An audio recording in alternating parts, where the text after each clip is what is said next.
Bonsoir.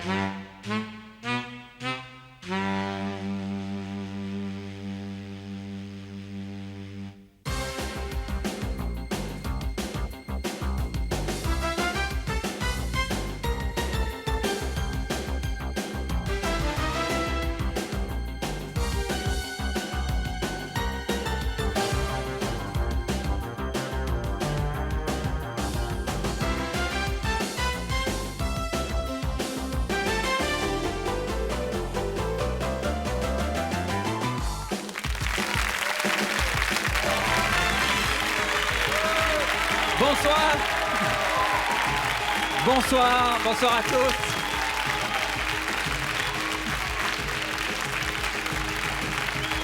Bonsoir mesdames, bonsoir mesdemoiselles, bonsoir messieurs. Bienvenue. Ça marche, hein, c'est bien. Bienvenue à...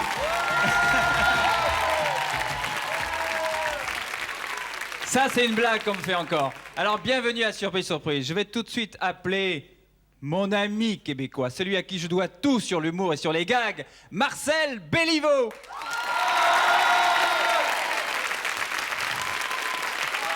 Bonsoir. Salut Bernard. Bonsoir. Bonsoir à la maison. Sympa l'accueil, hein? Ah, mais... Ils sont très accueillants. Très chaleureux, les gens sont sympathiques, c'est ça. Vous les avez dopés ce soir, là, hein? Bon public, hein? Et je sais aussi, Bernard, que nous avons ce soir une excellente émission, des invités distingués, quelque chose qui promet. Est-ce que tu voudrais savoir tout de suite ce qui s'en vient? Ah oui, le sommaire. Ah ben, le sommaire, allons-y. Allez, voyons ce qui nous attend ce soir. Vous allez reconnaître évidemment avec moi Bernadette Lafont, piégée à Montréal. Tout de même, vous avez un palmarès de chansons à votre actif. Isabelle Aubray. Impressionnant. Dites-moi, est-ce que vous procédez vous-même à l'écriture des paroles de vos chansons? Alors, venez. Très inquiète, vous verrez pourquoi. Bon. Mademoiselle Jean-Hugues Anglade. C'est pris, ça y est, c'est fait. Attends, parce que ta montre. Bon. Ça me rendrait schizophrène, moi, un truc comme ça. Jean Guidoni. Ah oui. T'as jamais rencontré des gens qui te ressemblaient, toi? Non. Non. Mercedes. Merci. Pierre Pilado, Mercedes, un magnat de la presse. Je ne pas ça du tout. Je vais te payer ça, là, mais je paierai pour chaque fois. Ça tient pas debout. Je passe ici 4 fois par jour.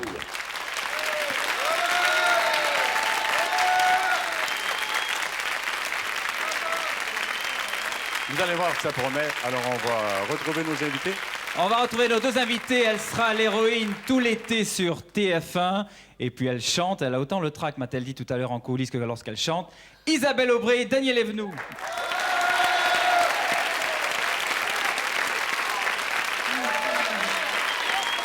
Bonsoir, Daniel. Bonsoir, Isabelle. J'étais un peu trop loin pour embrasser Isabelle, mais le cœur y est. Bonsoir Isabelle, bienvenue sur l'émission. Merci. Oui, je disais Daniel, formidable. On va te revoir à la télé tout cet été, ça c'est une chance. Une formidable série réalisée par Jean Sagols. Ouais. Écrite par Jean-Pierre Jobert. Dynastie et Dallas sont des bébés à côté de tout ce que vous allez voir cet été. C'est fantastique. Là, TF1 va faire un malheur. Avec Mireille Dac, Pierre Danek Michel Duchossoir. et Magali Noël. Superbe, Magali. Et Jean Sagols, je vais vous dire, je souhaite à tous les comédiens et comédiennes qui nous regardent d'être dirigés par lui. Bref, TF1 va encore faire un malheur cet été. Merci Il n'y a pas Daniel. qu'avec vous, mon cher. Il faut dire que si Daniel Evenou est là, c'est que c'est une habituée de Surprise Surprise. D'abord, elle a été piégée. Et on s'est bien amusé. Et une autre fois, elle a été notre complice pour piéger Georges Filiot. Georges Filiot, bien sûr. Et ça, c'est horrible. Ah oui? Enfin, j'ai beau être menteuse, je suis une vraie menteuse. Je mens depuis que je suis petite. Depuis que je suis petite, je mens. Je suis obligée de mentir. Seconde nature. Oui, Toutes les parce que j'ai voulu comédiennes, hein. mentir pour faire plaisir à ma mère, à tout le monde, donc je mens. Mais mentir pendant 8 jours à Georges, ça a été dur. Là, comme ça, il va croire que je ne mens jamais. Georges, il faut préciser que c'est son mari quand même. Oui, hein. pardon. Ton mari. Mon éternel fiancé. Et je l'ai piégé, il a marché complètement. Ben, écoutez, quand ce qui vous concerne, on va vous rappeler de vieux souvenirs parce qu'on a un petit extrait de la fois qu'on vous avait Oh, piégé. quelle horreur, je suis remplie de tics, tellement j'ai peur. On va regarder ça. Bon, écoute, et de toute façon, regardez, il est là. Donc, il n'y aura pas de problème. Ils vont le prendre sans problème. Je vais voir. Oh!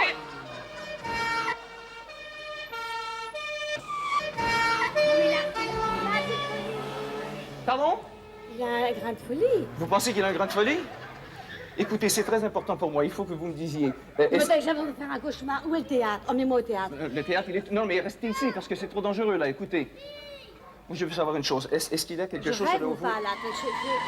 Non, vous ne rêvez pas. Je veux savoir tout simplement... Il ne peut que revenir par là. Je veux savoir... Est-ce qu'il y a quelque chose... Il y a Sophie Marceau, il y a plein de monde. Je sais, mais ce n'est pas important. Écoutez, il y a une poursuite, là. Votre mec, là, il a certainement quelque chose à se reprocher. Est-ce qu'il passe de la drogue?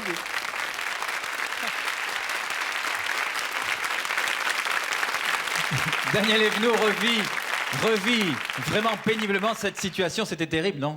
Oui, parce que je connaissais François Godot, qui est votre complice. Vous voyez, c'est pas la seule à mentir, cette fois-là. Comment? Vous n'étiez pas la seule à mentir. Il y avait le complice qui... Il t'avait menti? Oui, il m'avait menti. C'était la 4e fois que je le voyais. Et donc, j'ai eu un choc dans ma tête. Je me dis, ce garçon va faire une brillante carrière dans le théâtre et il se sert de ma voiture pour vendre de la drogue à Aubervilliers. Ça faisait partie, évidemment, du scénario dans lequel elle est tombée Et j'ai joyeusement. tellement marché qu'à un certain moment, lorsque la voiture a roulé sur les 2 roues droites, j'ai trouvé ça normal. J'ai regardé la preuve qu'il est cinglé. C'est pas normal, il trimballe de la drogue. Mais regardez, il est fou puisqu'il roule sur 2 roues. C'est tellement bien fait, votre truc, mon cher monsieur. On est tellement dans le coup qu'on ne voit même pas la vraisemblance. C'est français ce que je viens de dire? Oui. Non, mais avec leur accent canadien. Eh bien, on verra aussi dans le cas d'Isabelle Aubray un peu plus tard si ce que vous dites est vrai. Oh, si j'ai des invraisemblances, absolument. Parce qu'elle a bien marché, Isabelle aussi, mais ce sera pour un peu plus tard dans l'émission. Mais, Marcel, oui. on va à Montréal, là, maintenant. Oui, parce que le premier gag qu'on a vous présenté a été tourné à Montréal. On avait fait venir spécialement pour la gag Bernadette Lafont. Mais il faut que j'explique parce qu'elle se retrouve dans une partie de Montréal que nous, on appelle le Vieux Montréal. Même si Montréal, c'est tout neuf par rapport à Paris, on a quand même une vieille partie. Et elle doit rencontrer un homme d'affaires qui est un homme d'affaires de Toronto. Donc, Toronto, c'est un peu comme Paris-Bordeaux. Oui. Et cet homme d'affaires de... ouais, je dis bien. Ça tombe bien. J'adore son accent. Parlez encore, monsieur Billy. Oui, j'ai pas fini. Parlez-moi, racontez-moi. Alors, cet homme d'affaires de Toronto, évidemment, est un anglophone qui parle un peu français. Et ce monsieur cherche toujours à améliorer son français, alors il cherche toujours des expressions nouvelles.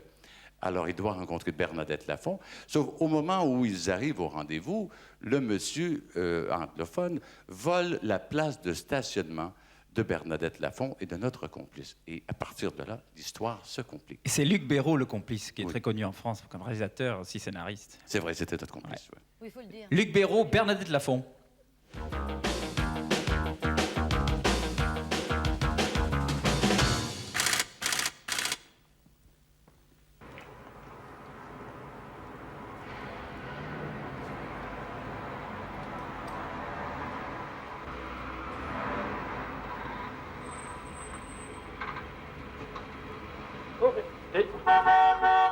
Il m'a piqué ma place, ce con.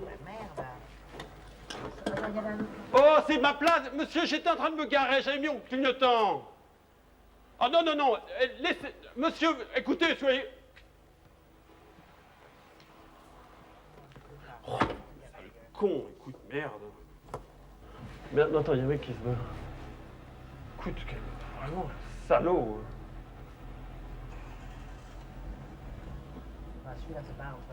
Oh, mais écoute, tu savais, le mec, il arrive, on était insensé.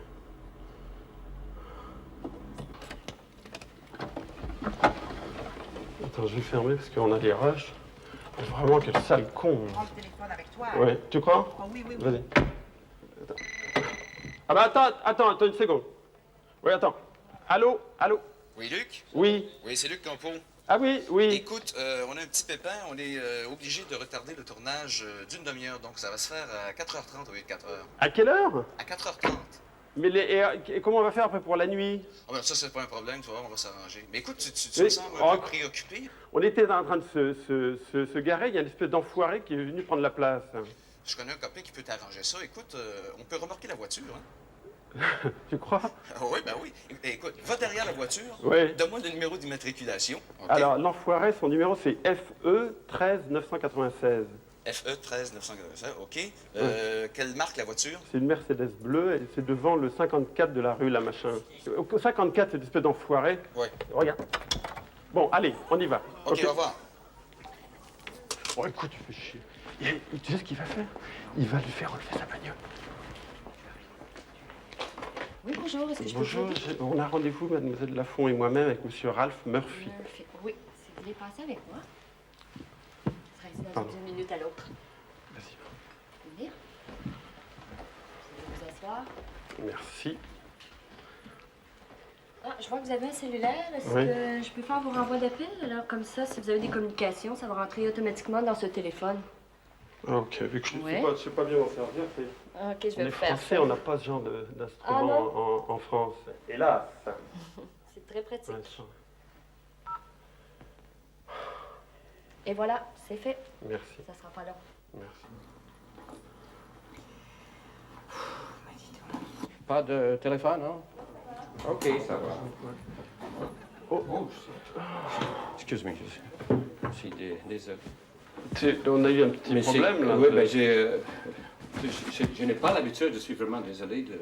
J'ai volé. Écoutez, monsieur, J'ai volé votre je place. suis désolé pour ce contrat, mais j'étais vraiment engagé pour me garer et je crois que...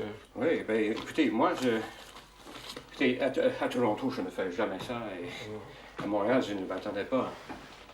Écoutez, je m'appelle Ralph Murphy. Bernadette. Je vous connais. Luc Bureau, je suis un ami de Bernadette, je suis le réalisateur du film que on C'est est... un plaisir de vous avoir. Excusez-moi un instant, j'ai encore d'autres. Et comment vous dites, les paperasses à sortir? Paperasse. Mon journal. Moi, je m'excuse, hein. Je ne voulais pas... J'avais peur d'être en retard. C'est pour ça que c'est un peu sauvage, hein. Je m'excuse. Tu sais qu'à Paris, ça peut dégénérer en bagarre terrible, ce genre de situation. Alors, le Nord-Ouest, c'est jamais été diffusé. Mais écoutez, j'ai un document important que j'oubliais concernant tout ceci. Je vais fouiller dans les affaires. Ça pas long, juste. Et je suis perdu. C'est un fouillis. Excusez-moi. Allez, juste un instant. Merci. Noroy, le film de Rivette, vous l'avez vu, le film de Rivette? Oui, je l'ai vu, mais j'ai malheureusement une mémoire. Et même l'effronté qui est récent, j'ai beaucoup de misère à me rappeler en l'histoire. J'espère que j'ai pas Alors, écoutez, où est-ce que c'est encore? Excusez-moi.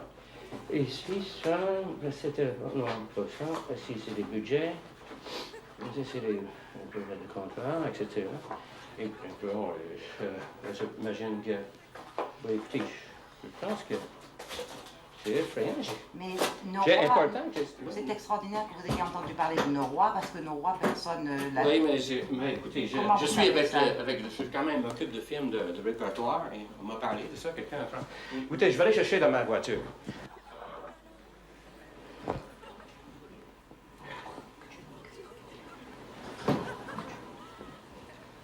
D'accord. Remarque, regarde-le. Faut que tu le nies. C'est pas toi. Alors, remarque, il peut pas se douter que c'est moi qui ai appelé. Non. Faut que tu nies. Calme-toi et nie, parce que c'est grave. Situation assez pénible. Tu vois, mais je t'avais dit qu'il fallait pas faire ça, que tu fasses ça. Tu es beaucoup trop impulsif, je suis sûre que ça te nuit. Hein. C'est bon. Eh oui. Calme-toi et puis tu nies. Hein. Qu'est-ce qu'il Vous avez vu quelque chose? Ma voiture, elle n'est plus là. Je viens juste de la... Vous voyez, je suis bien puni. Vous avez vu quelque chose? Elle n'est pas garée plus loin, là-bas? Non, j'ai regardé, je me souviens. Écoutez, je pense la voiture, elle était là. Vous avez vu quelque chose? Non, mais je pensais que vous étiez garé plus loin. Moi, mais je sais même pas la voiture, je l'ai même pas vue, moi. Je sais, c'est marqué peut-être stationnement interdit, comme à Toronto et Paris, c'est encore pire. Écoutez, c'est pas ma journée, hein. Et puis vous avez peut-être une carte aussi. Non, c'est fou, dans mon autre valise, j'ai 4-5 attachés cases de mon auto, alors j'ai pris le mauvais. Allô? Allô, Luc? Oui, c'est Michel. Écoute, j'ai fait le petit travail que tu m'as demandé sur la voiture de ton enfoiré, enfin l'enfoiré tout à l'heure, là. Écoute, qu'est-ce que je fais avec? Mais attends, tu veux parler à Luc Campo? C'est Luc Béraud, là. Ah bon, ben excusez, ben écoutez, de toute façon, je vais l'éliminer, ça paraîtra pas, tu vas voir, y a pas de problème. Ok, il faut l'appeler au bureau. Merci. tout à l'heure, j'ai rien compris. L'appel n'était pas destiné. Mais j'ai un mot nouveau pour moi. J'aime beaucoup le slang. Hein. J'ai entendu le mot enfoiré. Qu'est-ce que ça veut dire? C'est du français, c'est un mot français. Le français? Ça veut dire professionnel. Professionnel, c'est bien. J'aime additionner des mots dans ma conversation. Mais celui-ci n'est peut-être pas indispensable. Oui, bon, écoutez, j'aime utiliser ici, nous avons tout ça, beaucoup de slang. Voilà. Et j'aime, ça fait plus familier. Écoutez, je voudrais aussi vous parler de la reliability, ça veut dire la fiabilité de Famous Players à Toronto. Et, notre président, il est un excellent professionnel, un enfoiré, comme vous dites. Et j'ai le vice-président. Je pense que toute la haute direction, ils sont à Famous Players, ils sont tous d'excellents enfoirés. Et puis, même, je dirais que moi, sans prétention, je peux dire, je suis un enfoiré. Ça me dérange. Je n'ai pas peur de le dire. Et je pense que vous aussi, vous êtes aussi enfoiré. Et c'est bon on va mieux se comprendre. Et, alors, vous êtes d'accord avec moi? Parce que, OK? Bon. Alors, je vais... oui, c'est le choix des films qu'il faut faire. On peut peut-être se brancher tout de suite, là. Excuse, M. Murphy. Là, finalement, je l'ai, M. Maxwell, sur la ligne. C'est confidentiel. OK. Je dois vous dire, France, vous êtes enfoiré. C'est bien, quoi. C'est bien. Je reviens. Je crois qu'il n'a pas l'air d'être très contracté. Il n'a pas pris le truc en mal. Comment? Il a l'air de continuer à être affable, non? De toute façon, on n'a rien à cirer. Situation un peu crédible. Ça, c'est un truc de film. Oh, c'est pas crédible. Ça serait pas crédible. Bon, ben écoutez, j'ai eu une bonne information de M. Maxwell, qui est à Toronto. Et il m'a dit que nous allons voir avec nous le plus grand enfoiré que nous connaissons ici en Canada. Et il ne peut pas venir ici aujourd'hui en personne. C'est pourtant un enfoiré extraordinaire. Et puis j'ai demandé ici qui peut venir à sa place. Et j'ai un autre type et passablement enfoiré, mais il est ici avec nous, il vient d'arriver. Je vais vous le présenter immédiatement. Bonjour, Bernadette Lafont. Je représente le plus grand des enfoirés, c'est-à-dire Marcel Béliveau de l'émission Surprise Surprise à laquelle vous êtes invité.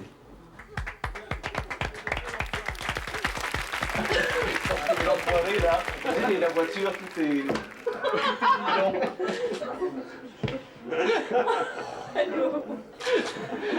Bravo.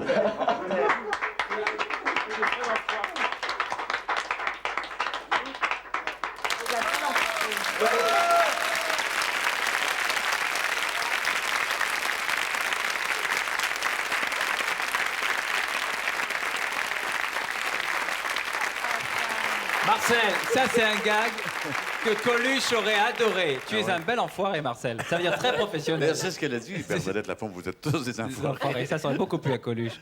Isabelle, je voyais, vous avez l'air catastrophée pour notre amie Bernadette Lafont dans ce gag. C'est incroyable. Ce qui m'étonne le plus, c'est qu'elle puisse garder son sang-froid et garder son sérieux. Oui, mais elle était très solidaire de Luc. Parce que solidaire, moi je fonce sous la table. Toi, t'aurais hurlé, Daniel, non? Tel que je te connais. Je ne sais pas, oui, je crois que j'aurais craqué. Mais enfin bon, je la trouve quand même super parce qu'elle parle avec ses yeux. Oh là là. C'est extraordinaire. En plus, elle a un chapeau, je veux dire, exceptionnel.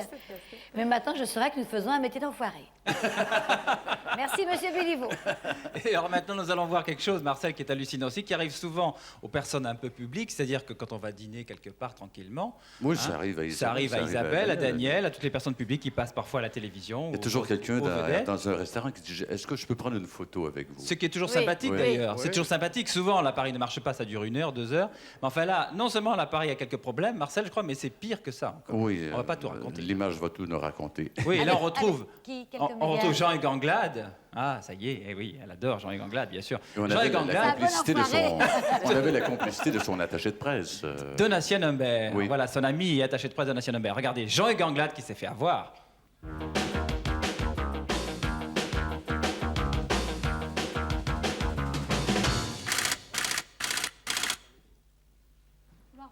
petit café-théâtre, là. Tu es jamais venue? La troupe de Neuilly. Bonsoir. Bonsoir madame. Bonsoir. Je peux prendre votre vestiaire? Oui. Ouais. Ah, voilà, super. Comme ça. Écoutez, je peux vous demander un petit service. Vous avez remarqué que bon, on a des photos d'acteurs. C'est qu'il y a plusieurs vedettes qui viennent dîner ici, tout ça. Ça vous dérangerait si on prenait une petite photo de vous devant le portail du restaurant?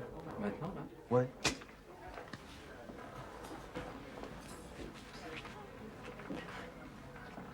Bon, bah écoutez, mettez-vous ici comme ça. Là, je vais cadrer Le nom du restaurant? de cette façon-là. Ce qui serait bien, cependant, c'est que je me mette avec vous. Dites, monsieur, vous vous occupez de la voiture, hein? Monsieur, dites-moi, je peux vous demander, tout juste prendre une photo. Vous pouvez prendre une photo? Oui. Vous savez comment ça fonctionne? Oui, absolument, je le connais bien ce modèle. C'est un Canon, ouais, c'est ça. Bon, vous visez comme ça? Ouais, ok. Prenez photo et c'est tout. D'accord. Comment il s'appelle ce tout petit? Eddie. Eddie. Eh ben. Vous la voulez bien cadrée, j'imagine? Ouais, tout à fait. Ouais. De préférence. Attends, attendez. comme ça. Vous le voyez là? Vous pouvez avancer un petit peu parce que la lumière est pas géniale, ça plaque un peu le visage. Si vous voulez, si vous voulez. Ok. Je crois qu'il s'y connaît. Attendez, excusez-moi, regardez quel est Il est beau cet appareil. poil qu'est-ce par que là. c'est? Ok, C'est un Canon que je viens tout juste de... Il est pour, il y a des choses à faire, non?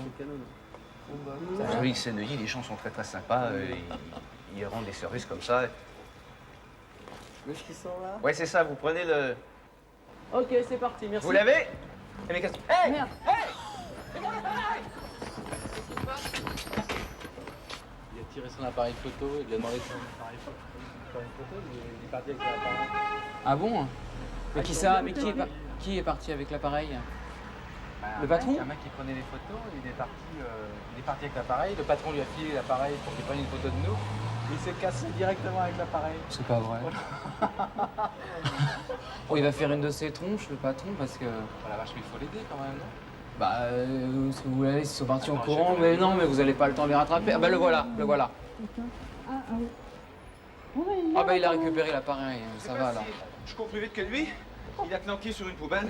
Il n'est pas tombé, ça? Merde. Oh là là, Il a oh là planqué là, sur une poubelle. attention. Non, mais ça, c'est pas grave. Écoutez, allez me chercher le trépied Bouzig, on va le faire en automatique. D'accord, j'arrive. Récupère Eddie, parce qu'il est... Et moi qui vous disais que les gens en Neuilly étaient sympas, alors là. C'est la grande famille, Ouais. Voilà. Bon. Et attendez, voilà.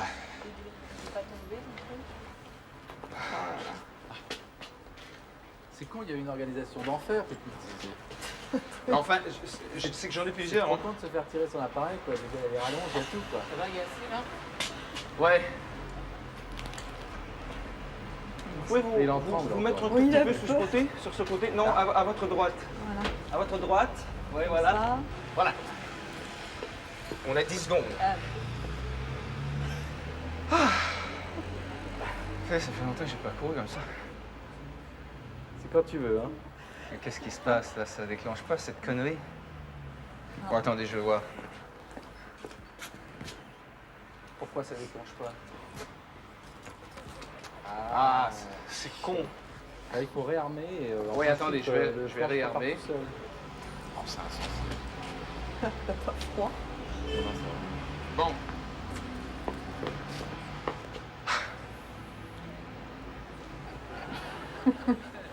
Smile, Eddie. Écoutez, vous voyez le petit bouton là qui est tout juste sur le dessus là? Faites-le, je sais, j'ai peut-être pas le... Non, il y en a un, c'est que je vais garder... Attends, je vais garder le cadre. Appuyez sur celui-ci là, ça va déclencher le 10 secondes. Oui, c'est bon. Bon, alors, venez. Bon. Là, on a 10 secondes. Dans 10 secondes, c'est pris, ça y est, c'est fait. Attends, parce que ta montre. Bon. Ça. Oh merde! Ah, et ça, c'est... Bon, et voilà, ça déclenche tout. que je vais faire, là, c'est que ça a sauté, carrément. Mais je peux pas comprendre pourquoi ça... Mais alors, tu crois que c'est en rapport, là, les gens, ils ont été... C'est peut-être le flash. Ils ont... Ah, c'est ça, ils ont probablement été éblouis par ça. Mais non. Non, sérieux? Je sais pas, je dirais, t'as vu, c'était complètement en même temps. Ouais. Qu'est-ce qui se passe? Non, on sait pas. Bah, qu'est-ce qui se passe? Bah, on a pris une photo, attendez, moi je vais vous expliquer. On a pris une photo, il y a eu un court jus qui vient pas de nous, qui doit venir de l'intérieur du restaurant. Ça a peut-être ébloui les gens, ils ont pris peur et ils ont fait un tête à queue, je sais pas, enfin un truc. Oui, mais... Non, c'est que monsieur a appuyé sur ce bouton. C'est ça, c'est celui-là. Hein? Bon. C'est vous qui avez appuyé sur ce bouton? Ouais, mais bon, j'ai appuyé sur le bouton parce que vous m'avez demandé d'appuyer sur ce bouton. Bon, oui. C'est pour prendre... C'est monsieur Anglade. Voilà, Vous connaissez monsieur Anglade? Ah oui, bonjour. Bon, enfin, de toute façon... Moi, il faut que... Oui, vous faites votre boulot. Ah oui, mais c'est grave, hein. Qu'est-ce qu'ils vous ont dit? Est-ce qu'ils ont...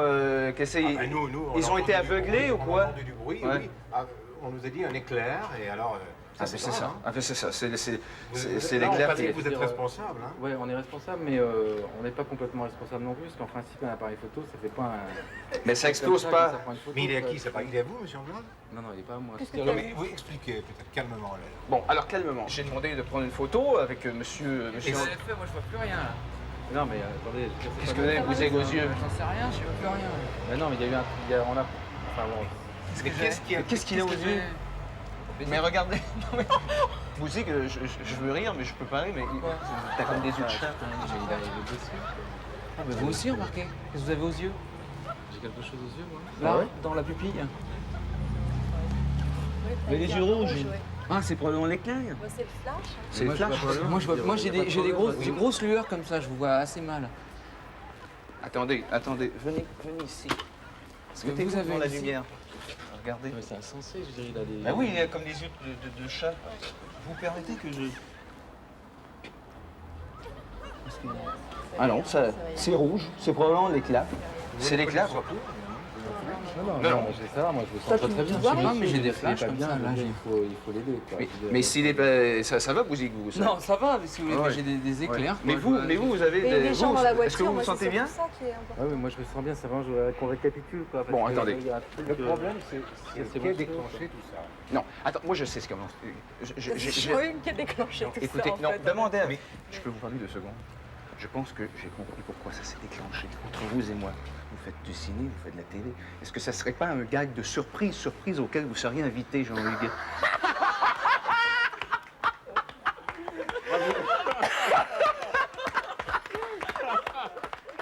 Alors là...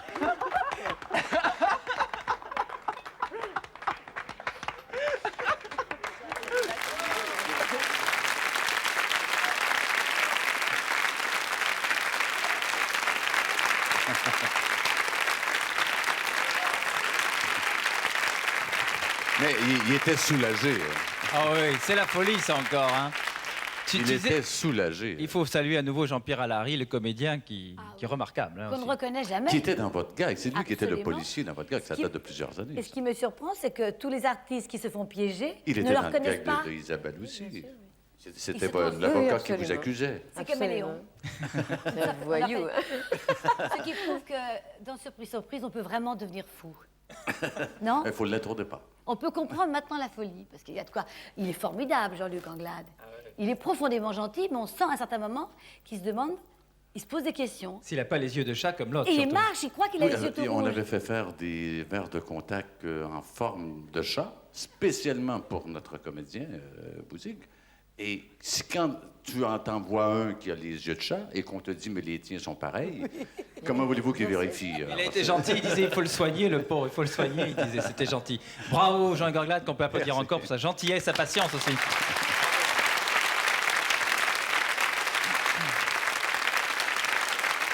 Merci. Eh bien, notre prochain gag, c'est un gag compliqué. D'abord, très compliqué à faire, plus facile à comprendre, heureusement. C'est que c'est un double gag. On avait dit à Jean Guidonné, qui est notre victime, on veut piéger Jean-Louis Foulquier. Alors, on voudrait se servir de toi. Imagine-toi, Jean Guidonné, nous avons trouvé un sosie parfait de Jean-Louis Foulquier. Mais dans le fond, il n'y a pas de sosie. C'est Jean Guidonné qu'on piège. Et à chaque fois, vous allez voir soit le sosie, soit Jean-Louis Foulquier, c'est toujours Jean-Louis Foulquier, il n'y en a pas de sosie. Mais ça devient tellement... Parce qu'à un moment donné, on va voir dans le gag, Jean-Louis Foulquier s'adressant à son sosie, il fait les deux rôles. Mais c'est tellement En fait, c'est un tournage, Oui. Marcel, que vous avez fait avant. On a fait un pré-tournage. Ah oui, c'était fou. Ça. Alors, ce que Jean Guidoni voit, c'est le pré-tournage. Mais quand tu le regardes comme ça, c'est à s'y méprendre. Oui, tu es sûr, c'est un vrai sosie, tellement que c'est... D'ailleurs, Jean Guidoni trouve des ressemblances. Il dit, il y a quelque chose qui n'est pas pareil, et pourtant, c'est le même. Ce qui est drôle, parce qu'à chaque fois, Jean Guidoni remonte dans les coulisses en régie pour savoir un peu ce qui se passe, puisqu'il est invité au restaurant par Jean-Louis Foulquier. Alors, Jean-Louis Foulquier est à table, tranquille, et puis à chaque fois que Guidoni remonte, donc, lui qui croit piéger, en fait, c'est lui qui est piégé. Et il voit Jean-Louis Foulquier qui discute avec Jean-Louis Foulquier. Alors c'est absolument hallucinant. Et en plus, il lui trouve des différences. Alors que c'est son vieux copain. Les cheveux longs, la bouche n'est pas pareille, tout ça. Ils se connaissent depuis très longtemps. Ah oui, c'est des vieux copains en plus. Et ils se sont fait avoir. Et même Jean-Louis Foulquier, jusqu'au dernier moment, il ne savait pas qui allait piéger l'autre. C'est compliqué, mais vous allez mieux comprendre. Mais c'est toujours Jean-Louis Foulquier, il n'y a pas de souci. C'est le même.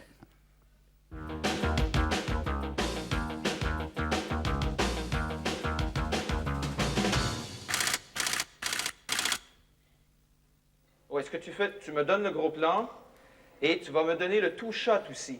OK? Ah! Salut. Tu vas bien? Ça va? Oui. Légèrement en retard? Ben oui, c'est... Ouais. Bon. Écoute. Vous en avez pas tout de suite? Oui. Oui, c'est parfait, c'est génial, c'est exactement ce qu'il fallait. Une veste. Non, ça c'est Yves, ça. C'est Yves Gauthier, c'est notre sosie. Ah oui, c'est le serveur, ça. Là, écoute, Guidoni arrive... Guidoni, qu'est-ce que je dis? Foulquier arrive dans à peine 10 minutes. Alors là, je l'ai mis en stand-by en cuisine. Il attend là, OK? C'est pas possible. Quoi, qu'est-ce que c'est pas possible? Non, mais c'est ça, le gag. Il est génial. Il est un peu nerveux, cependant. Mais ça, c'est normal. Tu vois, c'est une bonne nervosité. Toi, tu te retournes... Oui, Yves? Dis-moi comment je vais savoir, moi, quand M. Foulquier est arrivé. Écoute, je vais te le dire, je vais te faire un signal sur le talkie, mais libère les ondes parce que la victime peut arriver. Mais il aurait les cheveux plus longs, ce serait lui, hein? Prévenez alors.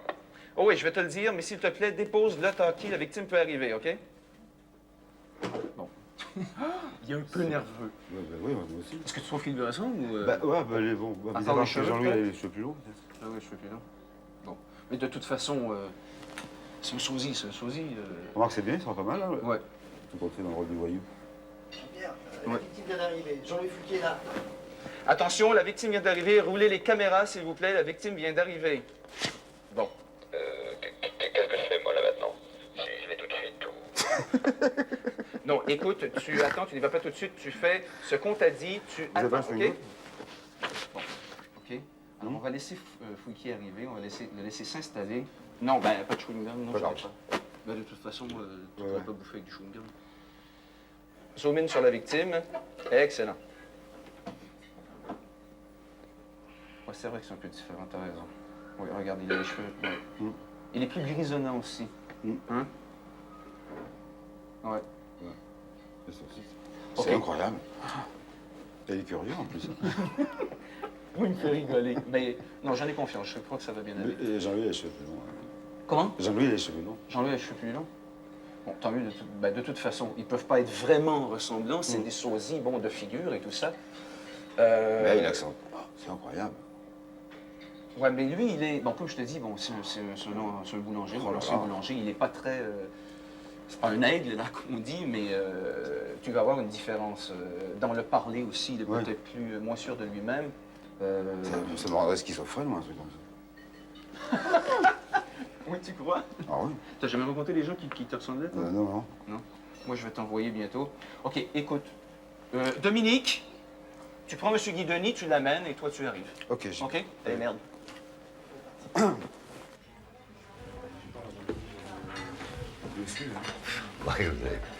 C'est moi la dernière fois. On t'a prévenu à temps l'autre fois? Ben ouais. Putain, c'était... Je t'ai emmené là. Maintenant, notre complice Jean-Louis Foulquier va faire semblant d'apercevoir le serveur sosie. La comédie musicale? Ouais.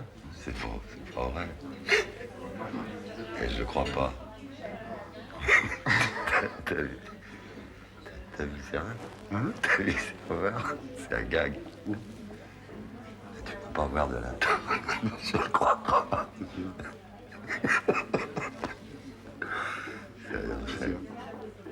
T'es serveur, là, c'est bizarre.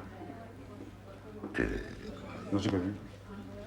J'étais un peu étonné, personne ne m'accompagnait, là, je suis arrivé au hasard.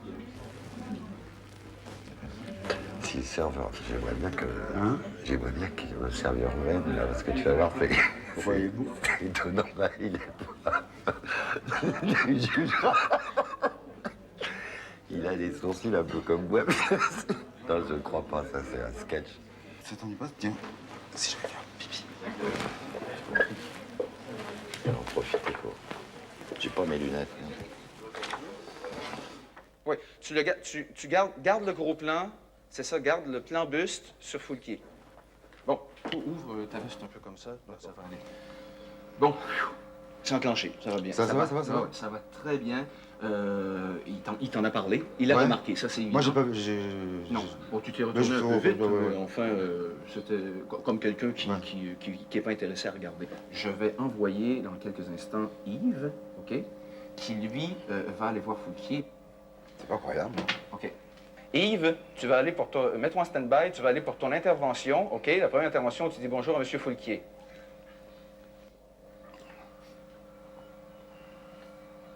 Il s'ennuie. Allez, sortez, Q, vas-y, Yves. Merde. Bon. OK. Là, on va le voir passer.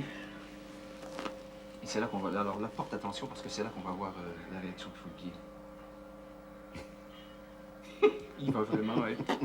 Remarque, comme il est de bonne humeur, c'est la fin. En tout cas, ça a eu l'air de faire rire. Hein.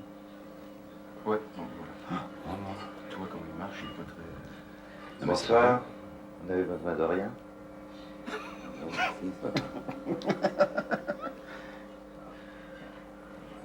Vous n'êtes pas M. Foulquier? Si, enfin, jusqu'à présent, j'avais l'impression. J'avais l'impression. Ça fait vraiment plaisir. C'est la schizophrénie totale. Moi, je deviens fou. Ça, je m'y attendais pas. Il est complètement sidéré. J'aime beaucoup ce que vous faites. Merci. Il est fier de lui. C'est génial. J'y vais là? Attends. Je vais prendre... Robert, tu restes en gros plan sur Foulquier. Je veux des... Oui, non, c'est génial. Écoute, je te présente Yves, je te présente Jean-Guy Villeneuve. C'est notre complice. Okay? C'est Yves Gauthier, c'est notre sosie. Ah ben, vous allez le rendre fou, hein. Oui, écoute, c'est génial. OK. Je crois que Paris, c'est pas perçu, parce que je tremble comme un... Non, tout est parfait. C'est génial, Yves. Tu gardes toujours ça. Ta prochaine intervention, OK? Alors, allez, vas-y, va en haut, là, je vais t'appeler. Mais qu'est-ce que je fais, là? Vite, va en haut, vite. La bouche est bizarre. Bon, la bouche est bizarre et surtout, il parle pas comme lui. Il n'a pas le même débit, tout ça. Mais c'est parfait. Le principal, c'est qu'il se ressemble. Quand même. OK. Il est super accroché. Mais oui, je vois. Alors, il est vraiment dedans. Fais-le parler et, comme on dit chez nous, drive-le. Toi, tu conduis-le et sors-le vers du nez. Non, c'est pas vrai. D'accord, allez. OK. Ma veste. Et comme ça, hein. Je m'excuse, je me suis un peu... Regardez, c'est toujours pas... Il a toujours pas apporté la main. Mais moi, j'ai vu un peu... T'as pas vu le serveur? Non. Écoute, c'est assez... Parce que je viens ici de temps en temps, mais j'en ai rien fait. Écoute, c'est un français, il y a un mec qui m'a... C'est nouveau, je sais pas, mais j'ai jamais vu. J'ai vu, c'est marrant. Ils sont en vacances. Merde, il parle pas beaucoup, hein? Bon, ben, tu veux que je le fasse parler plus? Oui. D'après toi, est-ce que tu penses qu'elle n'a pas beaucoup parlé parce qu'il lui ressemble pas beaucoup ou quoi? Ben oui, il lui ressemble, mais c'est-à-dire qu'il faudrait qu'il passe peut-être plus... que j'ai l'impression de le voir quand même un peu, je sais pas. Bon, écoute... Mais tu veux que je le relance sur le serveur? Oui, mais de toute façon, là, ce que je vais pas dire que je l'ai rencontré. Non. Ce que je vais faire, c'est que je vais envoyer le serveur voir Foulquier. C'est là que lui parle des dates de la similitude et de la ressemblance. Le temps que lui parle à Foulquier, je t'envoie en haut et tu les surprends. Mais-en, c'est-à-dire que je vais les voir tous les deux en même temps? Vas-y, allez. Tu lui parles, n'oublie pas, tu lui parles la similitude. Bon. Ça va, j'ai pas l'air trop paniqué, non? On va avoir du son là-dessus, hein. Non, mais fais-le parler. Tout à l'heure, tu l'as pas fait. Tu veux que je le fasse parler sur le... D'accord. Bon, regarde, on va écouter ce qu'il dit. Monsieur Foulquier, je peux vous demander quelque chose? J'ai lu votre livre, Là au large de la nuit, mais bien sûr, je ne l'ai pas avec moi. Et ça me ferait vraiment plaisir si vous pouviez m'en envoyer un, mais dédicacé, quoi. Il n'y a pas de problème. Il est star quand même. Hein, ça vous a plu? Vous me mettrez à Yves. Pour Yves, je vais vous donner...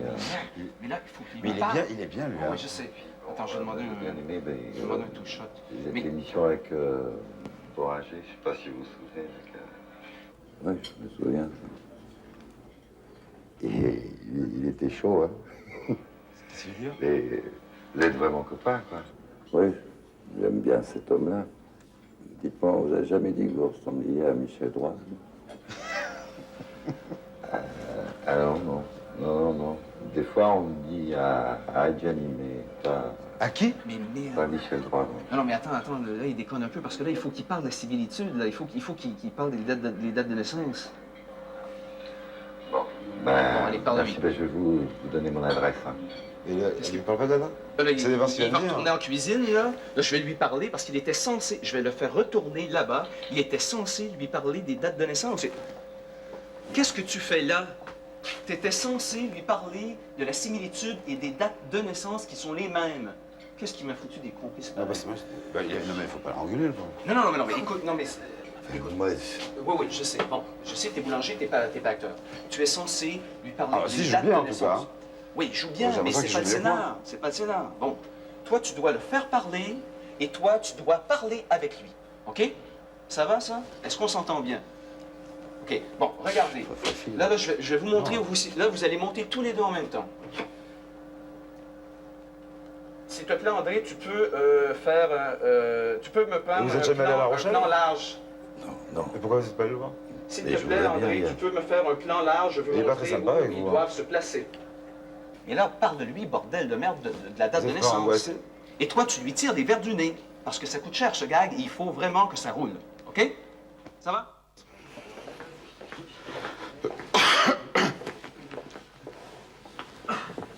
Qu'est-ce que ça arrive? Ouais.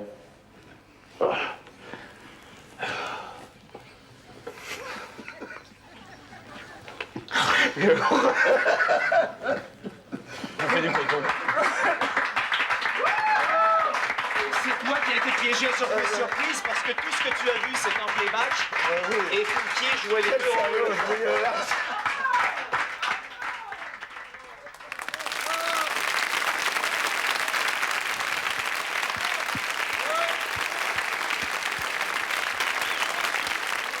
Vous aviez raison, Daniel. Tout peut basculer. C'est un sacré, hein. Ça fait très peur. J'avais été très dur avec Jean Guidoni, là, qui est un garçon extrêmement sensible, extrêmement pudique, extrêmement timide. Il a dû être très C'était malheureux très dur. de le forcer et de le violer. Mais la manipulation est énorme aussi. Vous vous rendez compte de votre pré-tournage, d'enregistrer déjà Il s'adresse à son propre copain. C'est fou. Puis il voit son copain derrière lui, il lui dit rien, il lui dit « Ah oui, vous le ressemblez, vous avez jamais été à La Rochelle, vous ?» Je trouve ça génial, je trouve ça vraiment génial. Et d'ailleurs, Marcel, j'ai été recueillir les témoignages de nos deux amis qui se sont retrouvés à France Inter, d'ailleurs, parce que vous savez que Jean-Louis Foulquier est à France Inter. Alors, écoutez un peu les deux ensemble après cette histoire. Ils ne savent même plus qui a piégé l'autre. Bonsoir, Jean-Louis Foulquier, Jean Guidoni. Mais qu'est-ce qu'on vous a dit à chacun pour piéger l'autre? Le but, c'est qu'on me téléphone, on me dit Jean-Louis a quelqu'un qui lui ressemble, quoi. On appelle ça sosie. Un sosie, pardon. Et donc, le sosie ne l'a jamais rencontré, et ça serait bon avec l'équipe de Jean-Louis, on a monté ça. Alors, il y a déjà eu un premier rendez-vous qui était tombé à l'eau. Et on me dit, comme ça, on va faire croire à Jean-Louis que son sosie, c'est son frère. Alors, il y a la mère qui devait arriver. Alors, je vais débarquer la bonne femme qui va se mettre à hurler. Je vais plus savoir où me mettre.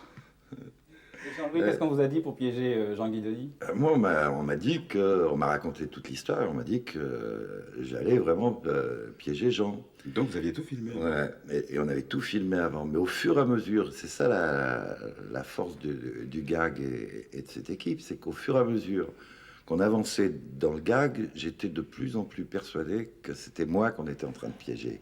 Donc, j'étais dans une situation vachement trouble, quoi, bizarre. Jusqu'à ce soir, d'ailleurs. Et ce soir encore, j'ai fini, cru que... c'est peut-être que c'est pas fini. Ouais. C'est vrai.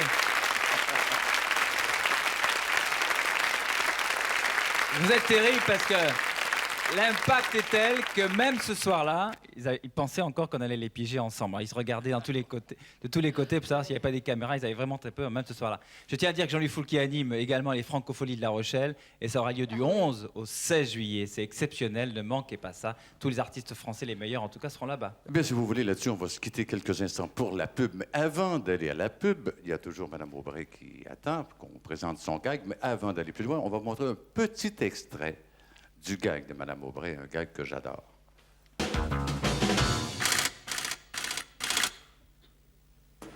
Affaire Pinon-Kerven.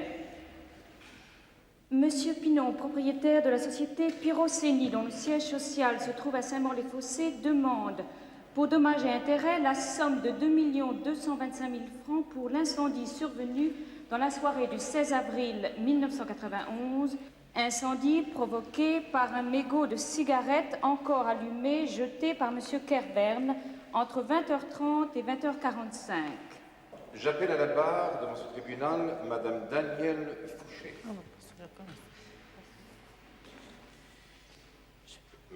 Madame Fouché, où étiez-vous le soir du 16 avril de cette année? Je crois que j'étais au restaurant de la Cascade. La Cascade. Et pouvez-vous nous dire ce que vous avez vu? Les faits? Oui. J'étais avec Isabelle Aubray. On avait rendez-vous avec une journaliste pour dîner. On est descendu de la voiture, on a marché vers le restaurant et à peu près à mi-chemin, j'ai rencontré monsieur là, que je n'avais pas vu depuis au moins 12 ans. Ah, ça me fait plaisir de te voir. Ah, Isabelle, je vous présente Bruno Bastidon. Parce que je me rappelle très bien quand je suis sorti, j'ai une mémoire visuelle assez développée. Je me rappelle très bien que quand je suis arrivé, c'est elle qui m'a demandé du feu, parce qu'elle avait une cigarette. Je ne fume plus. Elle avait donc une cigarette ou un cigario, je ne sais pas, à la main. Moi, je ne fume pas, donc je ne vais pas vous dire la marque. Et donc, c'est elle qui m'a demandé du feu. Je me rappelle que j'ai sorti un briquet ou des allumettes, ça je ne peux pas exactement vous dire. Que j'ai allumé donc son cigario. C'est à ce moment-là que Madame Aubray a pris donc le cigario qui était entre les lèvres de Daniel et qu'il a jeté violemment en disant, je me rappelle très bien de cette phrase qui m'est restée très en mémoire, elle a dit « Daniel, vous arrêtez de fumer » et après donc la cigarette est arrivée dans ce camion qui était derrière, je me rappelle aussi. Et à ce moment-là, bon, moi je suis parti, j'ai entendu une explosion derrière moi et...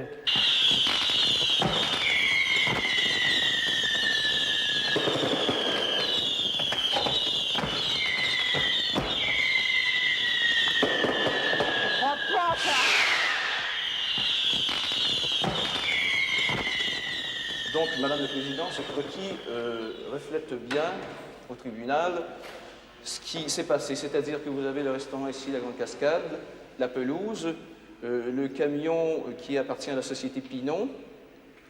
Nous avons identifié le nord ici parce que, j'y reviendrai, le vent soufflait de ce côté. Vous avez ici, Madame le Président, la position de M. Kervern, identifiée par un K, la position de Madame Aubray, identifiée par un A, et celle de Madame Fouché, identifiée par un F. J'aimerais porter à votre attention et au tribunal que ce document servira à l'élaboration d'une preuve. J'ai ici de France Météo le rapport, le bulletin météorologique du mardi 16 avril 91, et je me permets de vous en faire lecture. Température minimum 7 degrés centigrades, maximum 10 degrés. Hygrométrie, humidité relative de l'air 55%. Depuis le début de journée, ciel couvert, plafond bas, peu d'éclaircies. Vent violent soufflant en rafale et venant d'est-nord-est de force 2, de faible pluie en fin d'observation, bulletin relevé par M. Marcel Mafille, certifié conforme. Donc, M. Vincenzo, vous êtes expert en biomécanique. Biomécanique, c'est la science qui s'occupe, je crois, d'étudier le mouvement, n'est-ce pas? La science qui s'occupe effectivement de contrôler et de contracter en ce qui concerne tous les mouvements du corps humain, de les comprendre surtout. Les comprendre surtout.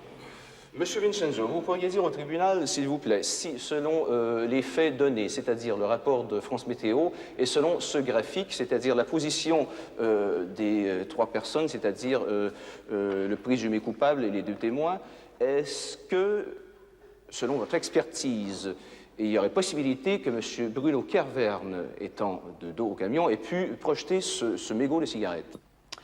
Imaginons que nous sommes effectivement sur le camion. Alors, vous comprenez donc qu'il y a un corps qui se trouve dans une situation bien établie. C'est-à-dire que le camion est donc dans cette position, et moi, je me trouve parallèle à ce camion, ou légèrement de côté, comme donc se trouvait certainement monsieur. À la suite de cela, il faut savoir que nous avons donc un corps, et en fonction de là, donc des concavités antérieures, autrement dit lordose, et convexité antérieure, autrement dit syphose. Ce qu'il faut savoir par rapport à cela, c'est que par rapport à tous les éléments donc, physiques, physiologiques et notamment dans le système neurophysiologique, il faut savoir que nous nous plaçons de telle et telle manière afin que certains mouvements puissent être totalement impossibles.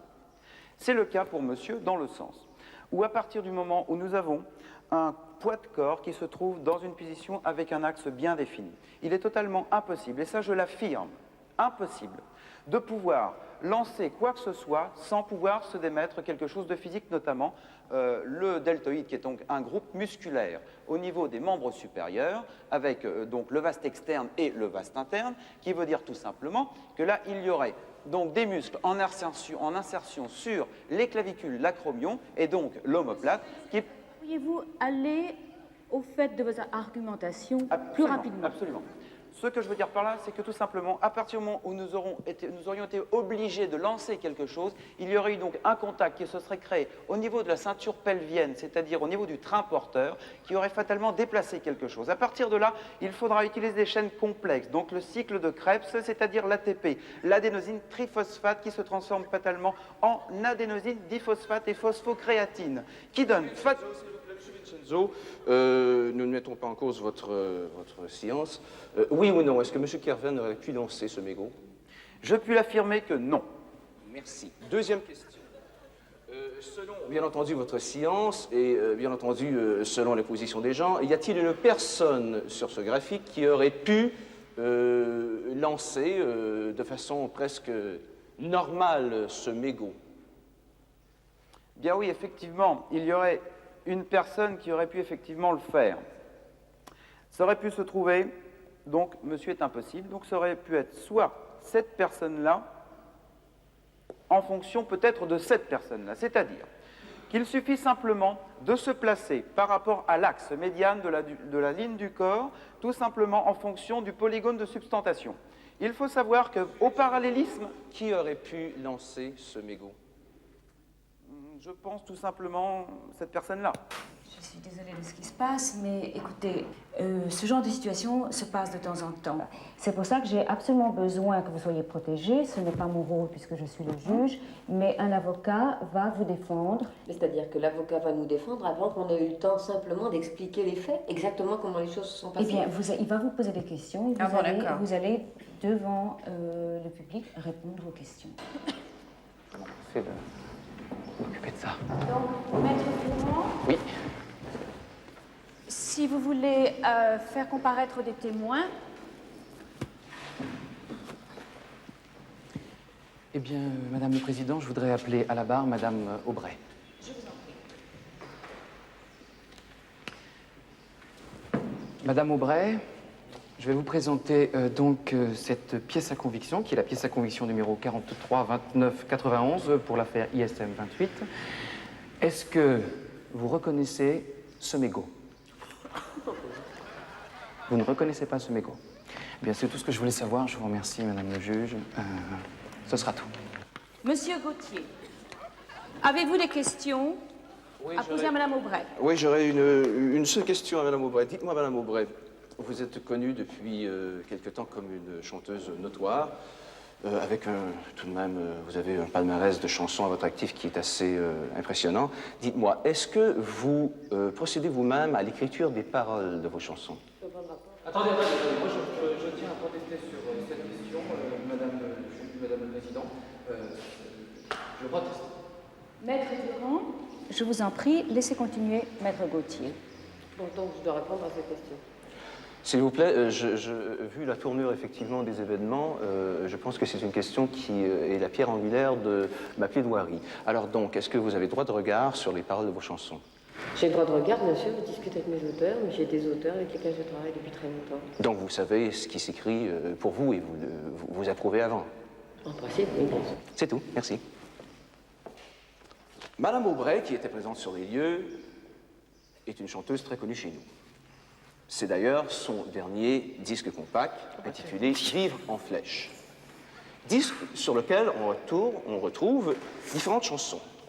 Et j'aimerais porter à votre attention certaines phrases de ces chansons, certaines paroles qu'elle a elle-même acceptées, puisqu'elle dit qu'elle a droit de regard sur le choix des paroles de ses chansons. La chanson « On est bien ». On est bien, le chant du feu de l'automne, etc., etc. Le chant du feu. Déjà, on sent dans ces paroles une pyromanie latente chez Madame Aubray. Je continue. Je ne sais pas si c'est mal d'être bien, mais au clair des étoiles, on éteint, ça n'a pas été éteint, elle a mis le feu aux poudres. De Cornouailles à l'Oural, une autre chanson. La même flamme, en même temps, hier la guerre, et aujourd'hui un grand concert qui nous conduit à l'horizon à l'arc-en-ciel. Un grand concert, c'est le feu d'artifice, bien entendu. Allez, allez, la vie, autre chanson. Je veux chanter pour ceux qui dansent sur les passerelles de l'espérance, lancés au-dessus des abîmes d'un monde en flammes et qui délire. Hein? Alors vous avez donc encore de plus en plus de preuves. Et je terminerai sur la chanson-titre, Vivre en flèche, la chanson-titre qui commence par ces paroles. Par la poudre et par la mèche, je ne veux vivre qu'en flèche et jouer avec le feu. Voilà, elle l'a dit, et jouer avec le feu. Nous avons donc la preuve que cette dame est une pyromane notoire et qu'elle a mis le feu aux poudres à la place de M. Kervin. Voilà, c'est 225 000 francs. À votre place, c'est au tour de Maître Durand, s'il vous plaît. Je vous remercie, Gauthier. Eh bien, Madame le juge, messieurs les avocats, rassurez-vous, ma plaidoirie va être très courte aussi, parce que, à mon avis, cela est très simple à plaider. Je déclare que Madame Aubray, ici présente, est totalement, je dis bien totalement innocente de l'acte qu'on lui impute. Et cela, je le démontre clairement et je dis que qu'elle est innocente parce que, je dis pour aliénation mentale. Voilà, c'est à mon avis la justification la plus nette et la plus claire. Voilà. Nous ferons des expertises. Nous ferons des expertises. Je vous prie d'écouter. Je vais procéder au jugement. J'innocente Madame Isabelle Aubray, car elle a été victime d'une émission appelée Surprise, Surprise, dont voici la cassette.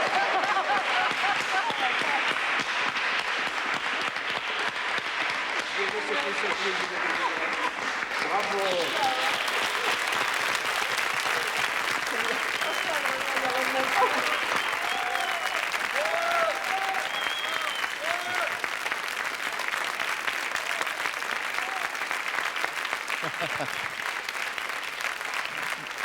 Elle a vraiment découvert le gag en même temps que vous.